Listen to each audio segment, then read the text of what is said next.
ज्या रेव पार्टीमध्ये छापा टाकला गेला पोलिसांनी किंवा पोलीस पोहोचले, जवळपास 156 लोक त्या रेव पार्टीमध्ये तरुण तरुणी सहभागी होते.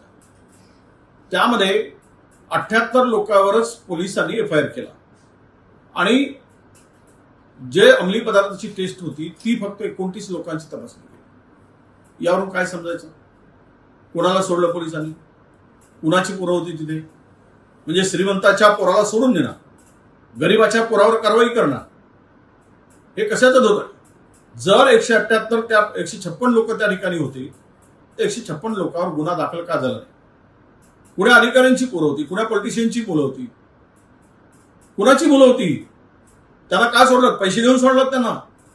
आणि एवढ्या मोठ्या प्रमाणात जर तिकडे सगळी पार्टी चालली आणि त्यामध्ये जो काही पोलिसांचा रोल दिसतो तो पूर्णतः यातून कोणीतरी दुखावून ती तक्रार केली, नाहीतर हे राजरोसपणे पुण्याच्या परिसरामध्ये अशा पार्ट्या रेव पार्ट्या सर्रास चालल्या.